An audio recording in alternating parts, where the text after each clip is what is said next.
नमस्कार दोस्तों, सादर प्रणाम। आज मैं आपसे एक ऐसी बात कहना चाहता हूँ जो सुनने में शायद छोटी लगे, लेकिन यदि हम उसे जीवन में उतारें तो हम हमारा जीवन बदल सकते हैं। वो बात है, जो बोलो वो करो और जो करो वो बोलो, जिसे अंग्रेजी में कहते हैं से what you do and do what you से। मतलब हमारी कथनी और करनी में एकरूपता होनी चाहिए। जब हम बोलते हैं तो हमारी वाणी का एक प्रभाव होता है, लेकिन हमारी पहचान हमारे कर्मों से होती है।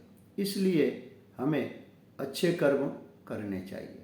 हम जब अच्छे कर्म करते हैं तो हमें हमारे कर्मों का कोई प्रचार नहीं करना पड़ता। लोग समझ जाते हैं कि हम अच्छे कर्म करते हैं, तो वो लोग हमें उसके लिए सराहना भी करते हैं, हमें चाहत भी देते हैं। तो जीवन में हमें कर्म के प्रति ज़्यादा ध्यान देना चाहिए। हमें बहुत बातें नहीं करनी चाहिए, क्योंकि जब हम बोलते हैं तो हमारे शब्द लोगों के कानों तक पहुंचते हैं, लेकिन हमारे जो कार्य है वो लोगों के दिलों को छूते हैं। इसलिए हमें बोलने से ज़्यादा कर्म करने में ध्यान देना चाहिए। हम अपने आप से कुछ वादे करते हैं, लोगों से भी कुछ वादे करते हैं। कभी कभी हम ऐसा वादा करते हैं कि हम सच बोलेंगे, माता पिता की सेवा करेंगे, लोगों का सम्मान करेंगे, दुखी लोगों की मदद करेंगे, इत्यादि इत्यादि। लेकिन असल में हम ऐसे नहीं होते, क्योंकि दिखावा ज़्यादा होता है। हम यदि ईमानदारी की बातें करें, सच बोलने की बातें करें, लोगों को सम्मान देने की बातें करें, लेकिन उसका अमल न करें, तो हम लोगों की ईमानदारी का उपदेश दे लेकिन हम बेईमान हो, तो हम लोगों को सच बोलने का बात करें लेकिन हम झूठ बोलते हो, तो हम लोगों को सम्मान देने की बात करें और हम किसी का सम्मान ना करते हो, तो हम माता पिता का सम्मान की बात करते हो और माता पिता का सम्मान ना करें, तो लोगों को मदद करने की बात करें और लोगों की मदद ना करें, तो उसका प्रभाव उल्टा पड़ता है। क्योंकि जीवन में जो कहते हैं ना कि दुनिया तो दर्पण है, हम जैसे हैं वैसे दिखते हैं। हम कितना भी ढोंग कर ले अच्छे दिखने का, लेकिन लोग तो समझ जाते हैं। लोग हमें कुछ कहते नहीं हैं, लेकिन लोग सब समझते हैं। ऐसा कहा जाता है कि दुनिया सब जानती है। तो हमारे बारे में हमें कोई ढंढोरा पीटने की ज़रूरत नहीं है, लोग हमारे बारे में सब कुछ जानते हैं। तो जीवन में हमें कथनी और करनी में एक रूपता लानी बहुत ज़रूरी है। जब हम कथनी और करनी में एक सूत्रता लाते हैं तो हम जो अपने आप को वादे करते हैं या लोगों को जो वादे करते हैं वो निभाते हैं।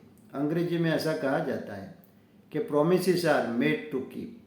जो वादे हम दूसरों से करते हैं, जो वादे हम अपने आप से करते हैं, वो कब निभा सकते हैं? तो जब हमारी कथनी और करनी में एक रूपता होती है, तब हम हमारे वादे निभा सकते हैं। तो हमें हमारी कथनी और करनी एक रखनी बहुत ज़रूरी है। जब हमारी कथनी और करनी में एक रूपता नहीं होती तो उसके बहुत सारे नकारात्मक परिणाम हमें भुगतने पड़ते हैं। सबसे पहले तो लोग हम पर भरोसा नहीं करते, लोग हमारा सम्मान नहीं करते, हमारी जो बातें हैं वो लोगों के हृदय तक नहीं पहुंचती। लोग समझते हैं कि हम खाली बातें करते हैं, लेकिन इसका अमल नहीं करते हैं। कभी कभी तो लोग हमारा मजाक उड़ाते हैं और समाज में हम अलग थलग पड़ जाते हैं।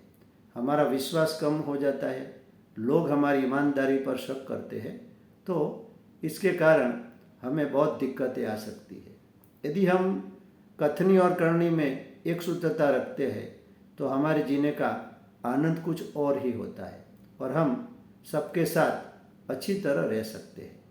जीवन में सच्चाई रखना बहुत ज़रूरी है। कभी कभी ऐसा होता है कि हम सच बोलने की बातें तो बहुत करते हैं, लेकिन सच बोल नहीं पाते और इसके परिणाम बहुत बुरे आते हैं। तो इसके बारे में फिल्म दुश्मन का एक गाना किशोर कुमार ने गाया था, उसके शब्द मुझे याद आते हैं। सच्चाई छुप नहीं सकती बनावट के असूलों से, कि खुशबू आ नहीं सकती कभी कागज़ के फूलों से। तो सच्चाई को हम छिपा नहीं सकते, जैसे कागज़ के फूल है उसमें कोई सुगंध नहीं होती, वैसे हमारे जो उसूल अच्छे नहीं होते तो उसकी सच्चाई लोगों को पता चल जाती है। तो हाँ, यदि हमें अच्छा जीवन जीना है और लोगों के साथ घुल मिल के अच्छी तरह रहना है तो हमारी कथनी और करनी में एक रूपता होनी चाहिए और जीवन जीने का एक अच्छी सीख है और ये सीख हमें जीवन में उतारनी चाहिए। यदि आपको मेरे विचार पसंद आए हो तो वीडियो को लाइक करना, शेयर करना, सब्सक्राइब करना और यदि आपने चैनल को सब्सक्राइब ना किया हो और दूसरे लोगों को भी बताना और सब्सक्राइब करवाना। तो जल्द मिलते हैं दूसरे वीडियो में जिंदगी की एक नई सीख के साथ। धन्यवाद।